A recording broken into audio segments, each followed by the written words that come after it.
Toplama ilə də ola bilər, vurma ilə də ola bilər. Deməli, toplama ilə olanda biz onu tənlik formasında həll edirik, amma indi bizə vurma ilə verildiyinə görə vurmanı vuruqlara ayırmaq daha rahatdır. Çünki vurmanın vuruqları daha az olur. İndi necə edirəm? Baxıram buradan S-lərə.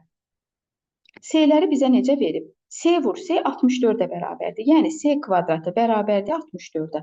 Buradan S-ni taparam ki, S bərabərdir 8-ə.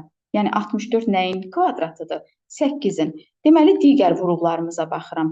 A vur S bərabərdir 56-ya. A vur B bərabərdir 14-ə. S 8-dirsə, burada yerinə yazıram. Nəyi 8-ə vursam 56 eləyər? Bilirəm ki, 7-dir. Deməli, A da 7-dir. Yazıram yerinə. A 7-dirsə, 7-ni nəyə vursam 14 eləyər? Deməli, 2-yə. B-ni də tapdım 2-dir. Bizdən də B-ni soruşur. Deməli, cavabımız olacaq C variantı 2. Baxıram ikinci suala. İkinci sual faiz məsələləri ilə bağlı olan bir sualdır. Deyir ki, 3000 manat məbləğində pul mükafatı yarışda birinci, ikinci, üçüncü yeri tutan iştirakçılar arasında uyğun olaraq 3-ün 2-yə, 2-nin 1-ə nisbətində bölüşdürüldü. İkinci yerin sahibi neçə manat mükafatlandırılıb? İndi mən bunu tənlik formasında həll eləyərəm. Həmişə çalışırıq ki, nisbət görəndə onu x-dan adlandıraq. Yəni, belə yazaram. 3x üstəgəl 2x üstəgəl x. Yəni, nisbətimizi x-la adlandırdım. Bərabər eləyirəm 3000-ə. 6x bərabərdir 3000, x bərabərdir 500-ə.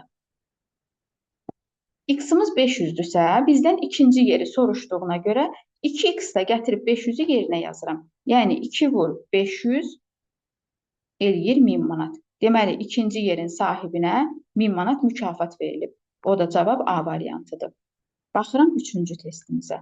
Üçüncü testimiz tələbələrin çətinlik çəkdiyi bir testdir. Deməli, nə deyir? Qalın xətlərlə sərhədlənmiş hər bir blokun rənginin ona qonşu olan blokların rəngi ilə eyni ola bilməməsi şərti ilə tamamilə rənglənsə, hansı rənglərlə rənglənmiş blokların sahələri eyni olar? İndi baxırıq blokumuza. Deməli, belə bir cədvəl verilib bizə. Deyir ki, buradakı rəngləri qırmızı, mavi, boz, sarı. Xanaları elə rəngləyin ki, qonşu sahələr eyni rəng olmasın. İndi biz başlayarıq hardan? Baxın, burada mənə boz verilib, yuxarıda qırmızı da verilib. Bu bloklardan biri göy, biri sarı olmalıdır. Buranı sarı yaza bilmərəm. Çünki burada sarı var. Ona görə indi rənglərlə rəngləyim ki, sonra blokları saymaq daha rahat olsun. Deməli ki, bu blok olacaq sarı. Bura sarıdır. Onda yuxarı hissəni mən rəngləyərəm mavi ilə.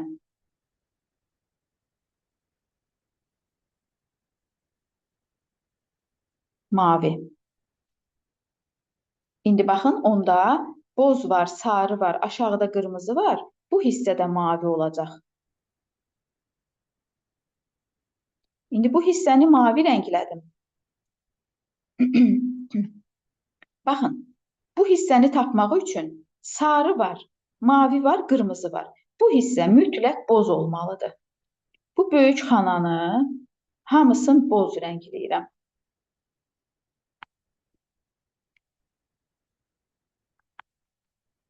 Boz rənglədim. İndi baxın, bura qırmızı, bura boz, bura mavi.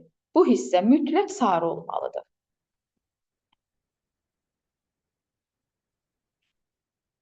Hansı rənglər qaldı? Deməli, bir dənə bozu bura rəngləyərəm, sarı ilə kəsişməsin, çünki burada iki xana var. Yanındakı xananı da sarı rəngləyərəm. Çünki boz var, qırmızı var, mavi var, bura mütləq sarı olmalıdır. İndi baxıram yuxarı hissəyə. Yuxarı hissədə, baxın, sarı var, mavi var, boz var, bura mütləqdə qırmızı olacaq. Qırmızı. İndi qırmızı var, sarı var, aşağıda boz var. Deməli, yanındakı xana bu hissə mavi olmalıdır. İndi bura mavi oldusa, baxın, yuxarıda sarı var, aşağıda boz var, orta hissə mütləq qırmızı olmalıdır. Bura olacaq qırmızı. Qırmızı var, sarı var, boz var. Bir xanalı hissə göy olmalıdır. Baxın, buranı da rəngləyirəm göylə. İndi keçək aşağı sıraya.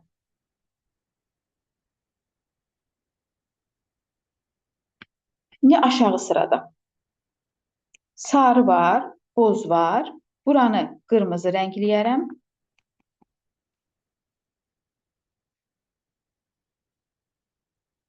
Qırmızı, boz, mavi, orta hissə sarı olacaq. Baxın, bu iki xana, daha doğrusu bu xanalar bir yerdə hamısı olacaq sarı. İndi sarı var, mavi var, yuxarıda da boz var. Deməli ki, bu hissə olacaq qırmızı. Mavi aşağıda olduğuna görə ora mavi yaza bilmərik.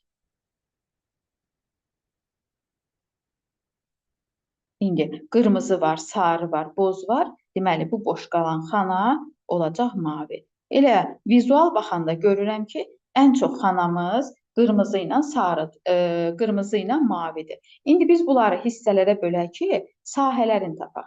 Qırmızını bölürəm. İndi bunları damı olaraq sayacağam. Baxaq, neçə dənə qırmızı damamız var? 1, 2, 3, 4, 5, 6, 7, 8, 9, 10, 11, 12, 13, 14. Deməli, bizdə oldu 14 dənə qırmızı xana. İndi baxıram mavilərə. Bölürəm maviləri də. 3, 5, 6, 7, 8, 9, 10, 11, 12, 13 və 14. Deməli, 14 dənə də oldu mavi xana. İndi sarıları sayıram. Sarılar elə gözlə də baxanda görülür ki, elə də çox deyil. Deməli, 1, 2, 3, 4, 5, 6, 7, 8, 9, 10 dənə. 10 dənə də sarı xanam var. Bozları saysaq. 1, 2, 3, 4, 5, 6, 7, 8, 9, 10. 10 dənə də 11 dənə, daha doğrusu biri də buradadır. 11 dənə də boz xana var. Deməli, eyni olanlar qırmızı ilə mavi oldu, daha çox bunlardır. Cavabımız da olur göy və qırmızı C variantı. Yəni, bu testimizdə elə çətin bir test deyildi, sadəcə biraz fərqli testi və vaxt aparan testi. Güman eləyirəm ki, hamınız başa düşdünüz. Növbəti imtahanlarda düşsə, çətinliyiniz olmayacaq. Baxırıq 4-cü suala. Deyir ki, tərəfləri 9 və 15 santim olan düzbucaqlıdan ən azı neçəsini birləşdirib bir kvadratı almaq olar. İndi bunun ən asan yolu hər ikisinə əkop bir rəqəm tapmaqdır. Yəni 9 ilə 15-ə əkop tapsam, bilirəm ki, bu 45-dir. Yəni hər ikisinin bölündüyü ən böyük rəqəmi tapmalıyam. 45 9-a da bölünür, 15-ə də bölünür. İndi mən bundan bir dənə kvadrat düzəltməliyəm. 9-u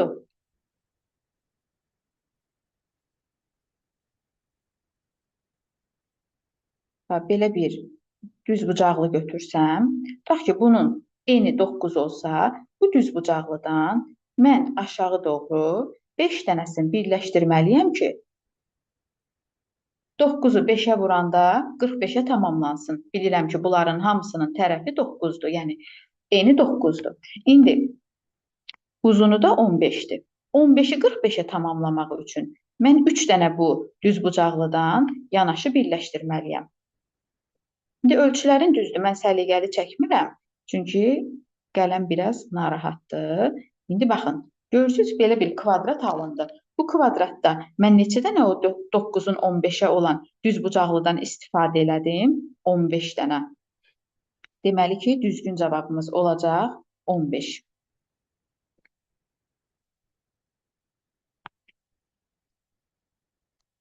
Baxırıq 5-ci suala. 5-ci sualda bizə anaqram verilib, hərflərin yeri dəyişdirilib və biz bu hərflərin yerini düzəldib alınan sözlərdən 4-ün tapırıq, 4-ü eynidir, biri fərqlidir, fərqli olanı variantlardan seçməliyik.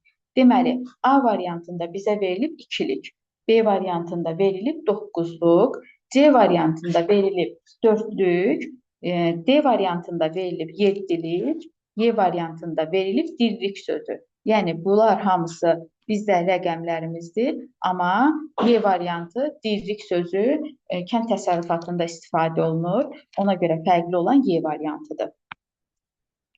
Baxıram 6-cı suala. 6-cı sual şəkillər mövzusu ilə bağlı bir sualdır. Burada qara və ağ nöqtələrin sayıdır. Necə tapırıq? Deməli, baxıram nümunə üçün bu hissəyə. Burada bizə nə verilib?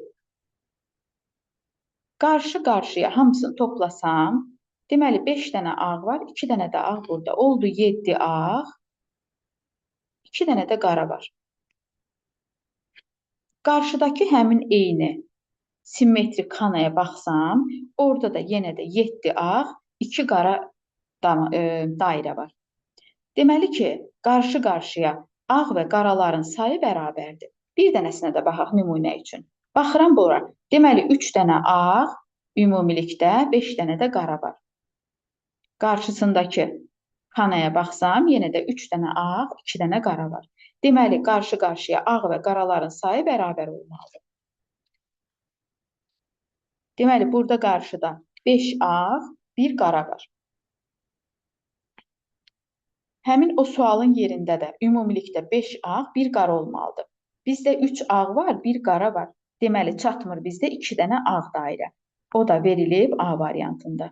Yəni, qarşı-qarşıya ağ və qara dairələri sayların bərabərləşdiririk. Ona görə də sualın yerində olacaq 2 dənə ağ dairə. Baxıram növbəti bir sualımıza. Kublarla bağlı bir sualdır. Çox vaxt imtahanlara düşür. Bizə deyir ki, kubun bütün üzləri göstərilib. Yəni, bu bir kubdur. Bir kubun iki tərəfdən çəkilişi verilib. Kubu atarkən verilmiş tərəflərdən ibarət kombinasiyaların hər birinin fiqurların ardıcıllığı gözlənilməklə yığılma ehtimallarını taparaq ən böyük 2 yığılma ehtimalının cəmi ilə ən kiçik 2 yığılma ehtimalının cəminin nisbətini tapın. İndi mən birinci buradakı hərflərin ehtimallarını tapmalıyam. Gəlin yazaq. Deməli, birinci baxıram Ə hərfinə. Ə hərfi kubun üzərində bir dənə olduğuna görə bunun ehtimalı olacaq 6-da 1. Bilirik ki, kubun 6 dənə üzü var. Həmişə kubun ehtimalını götürəndə məxrəcdə 6 yazırıq. 6 üzü olduğuna görə. Yox, əgər 2 kub olsa, əgər 2 kubdan söhbət gedərsə, biz onu 36-da məxrəci 36 götürürük həmişə. İndi 1 kub olduğuna görə məxrəci götürürəm 6. Ənin ehtimalı eləyir 6-da 1. R da bir dənədir. R-nın da ehtimalı olacaq 6-da 1. Baxıram A hərfinə. A hərfi 2 dənədir. Bu eləyir 6-da 2. Bunu da ixtisar eləsəm, eləyəcək 3-də 1. Baxıram B hərfinə. B hərfi də 2 dənədir. O da 6-da 2-dir və ixtisar eləsəm, eləyəcək 3-də 1. İndi ehtimallarımızı tapandan sonra bizə verilən bu sözləri biz yığmalıyıq. İndi mən bu kubu silirəm. Yəqin ki, kubu hamımız gördük. Biraz yer açılsın ki, biz testimizi həll edə bilək. Baxıram birinci ehtimalıma. Bizə verilib araba sözü. A-nın ehtimalı nə idi? 3-də 1 yazıram. 3-də 1 vurulsun. R-nın ehtimalı 6-da 1-dir. 6-da 1 vurulsun. Yenə 3-də 1 vurulsun. B-nın ehtimalı da 3-də 1-dir. Vurulsun 3-də 1, yəni A-nın ehtimalı. İndi bunların hamısını vururam bir-birinə.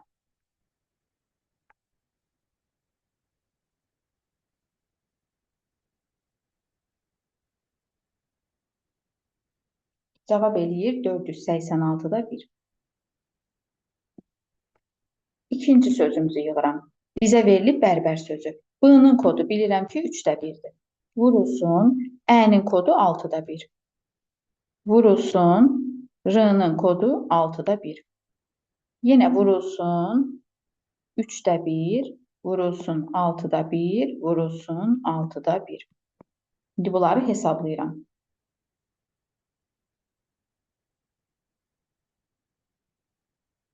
Bu da eləyir 11.664-də 1. Üçüncü sözü hesablayıram. Ərbab sözü verilir. Ənin kodu 6-da 1-dir. R-nın kodu yenə də 6-da 1-dir. B-nın kodu 3-də 1-dir. A-nın kodu 3-də 1-dir.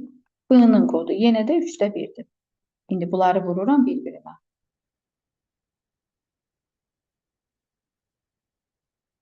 Deyir 972-də 1. Dördüncü sözü yığıram. Barbar sözü verilib. B-nın kodu 3-də 1-dir. Vurulsun. A 3-də 1. R 6-da 1. Vurulsun. Yenə də 3-də 1, 3-də 1 və 6-da 1. İndi bunların hasilini hesablayıram.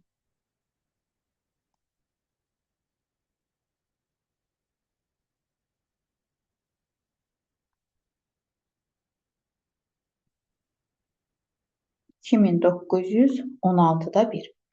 İndi bizə deyir ki, 2 ən böyük yığılma ilə 2 ən böyük yığılma hansıdır bizdə? Bilirik ki, məxrəcdəki rəqəmləri kiçik olanlar ən böyük kəsirlərdir. Məxrəcdəki rəqəmləri böyük olanlar ən kiçik kəsirlərimizdir. Bizdə 2 dənə ən böyük 986 ilə, daha doğrusu 486 ilə 972-dir. İndi onları toplayıram. 972-də 1 üstəgəl 486-da 1. Bu da bərabərdir. Bunlara ortaq məxrəc ilə 972-dir. 1 üstəgəl 486 972-nin 2 dəfədir. Bu da eləyir 972-də 3. İndi keçirəm kiçikləri toplamaya. Deməli, 11664-də 1 ilə toplayıram 2916-da 1-i. Bunları da ortaq məxrəc ilə 11664-dür. Bir dəfə üstəgəl 11664-ün içərisində 2916 4 dəfə olmalıdır. Bəli, 4 dəfədir. Bu da eləyir 4 dəfə. Deməli, alınır cavab 11664-də 5. İndi bizə deyir ki, alınan cavabların bir-birinə nisbətini tapın. İndi belə yazaram. 972-də 3 bölünsün 11664-də 5. Biz bilirik ki, belə kəsirləri böləndə ikinci tərəfi çevirib tərsinə vururuq. Yazıram. 972-də 3 vurulsun 11664-də 5-ə. İndi 972 ilə 11664-ü ixtisar eləsəm,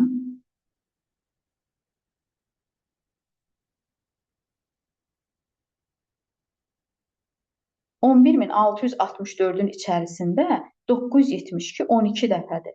Deməli olacaq 3 vur 12 bölünsün 5.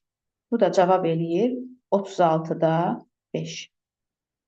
Yəni bax bu testimizin cavabı alındı 36-da 5. O da bizdə verilib C variantında. Yəni bu ehtimalla bağlı olan bir sual idi. Əksər hallarda da imtahanlara düşür. Bəzən belə hərflərlə, bəzən də ulduzlarla istifadə olunur. Əksər hallarda hərflərdən istifadə olunur. İndi keçək növbəti testimizə. Növbəti testimiz ardıcıllıqlar mövzusu ilə bağlı olan bir testdir. Ardıcıllıqlar mövzusunun bir neçə həll yolu var.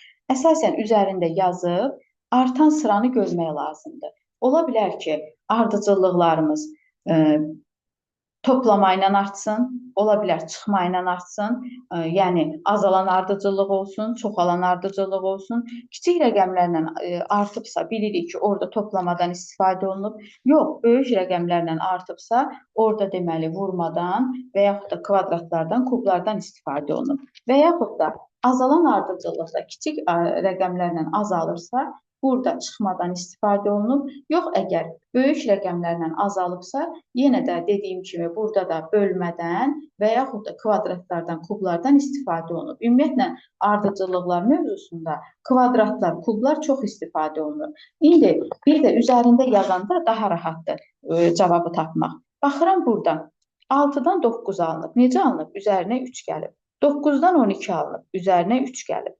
12-dən 16-nı necə alıb? Üzərinə 4 gəlib. 16-dan yenə 20-ni üzərinə 4 gələrək alıb. Deməli ki, hər dəfə rəqəmlərimiz təkrarlanır. Üzərinə gələnlər təkrarlanır. Üzərinə 5 gəlib, yenə üzərinə 5 gəlib. Burada üzərinə 6 gəlib. Deməli, növbəti addımda yenə də 36-nın üzərinə 6 gəlib cavabı almalıyıq. Deməli, üzərinə 6 gəlsək, 36-nın da üzərinə 6 gələndə cavabımız eləyir 42. Yəni B variantı. Baxıram 9-cu suala. 9-cu sual şəkil ədəd münasibətlərinə aiddir və bunlara düsturlu testlər deyilir. Nə deməkdir? Yəni, birinci sırada verilən bu testin düstur formasında verilib. Yəni, necə həll olunmağını bizə göstərir. Və yaxud da ikinci sırada. Baxın, burada verib A vur 4, vur 4. Nə deməkdir? A görürsünüz, dördbucaqlının içərisindədir. Bu, qıraqda olan dördbucaqlının bucaq sayına vurur və ən axırda, ən qıraqda olan ən böyük dördbucaqlının sayına vurur. Baxırıq B-yə. Baxın, B üçbucağın içərisindədir. B-ni 3-ə vurur və qıraqda dördbucaqlı olduğuna görə sonra 4-ə vurur. C-yə baxıram. C dördbucaqlının içərisindədir, bir dəfə 4-ə vurdu. Həmin o dördbucaqlı yenə də bir dördbucaqlının içərisindədir, 4-ə vurdu və ən qıraqda dördbucaqlı olduğuna görə bir dəfə də 4-ə vurur. Yəni, bu qaydada davam edirik. İndi bizə verilən sualı həll eləmək üçün nə edirəm? Birinci 3-ü vururam 3-ə. Çünki 3 bucağın içərisindədir və ən qıraqda da 6 bucaqlı olduğuna görə vururam 6-ya. Üstə gəl. 4-ü hesablayaq. 4 vurulsun 4, çünki 4 bucağın içərisindədir, qıraqda da 6 bucaq vururam 6-ya. Üstə gəl, 2 vurulsun 6, vurulsun 4, bir də vurulsun 6. İndi bunları cəmləyirəm. Bu mötərizəmi cavab eləyəcək 54. Bu mötərizəm eləyəcək 96. Digər mötərizəmi hesablayaq.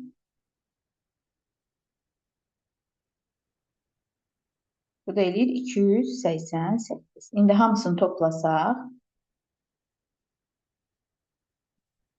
cavabımız eləyir 438.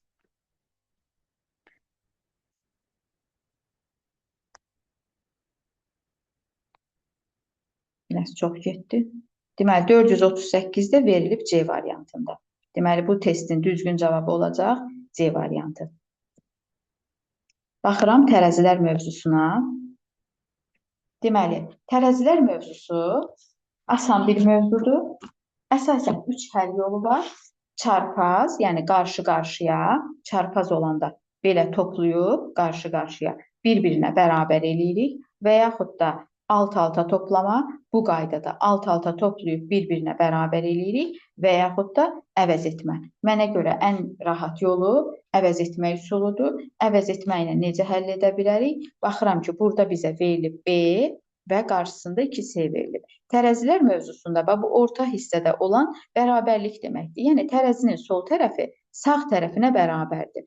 İndi burada B 2C-yə bərabərdirsə, mən gətirib bu yuxarıdakı B-nin yerinə 2C yazaram. Artıq o B-yə baxmıram. Qarşı tərəfdəki C-lərdən ikisi ilə bu C-nin ikisini ixtisar edirəm. Baxın, sol tərəfdə qaldı 2A. Sağ tərəfdə qaldı 1C.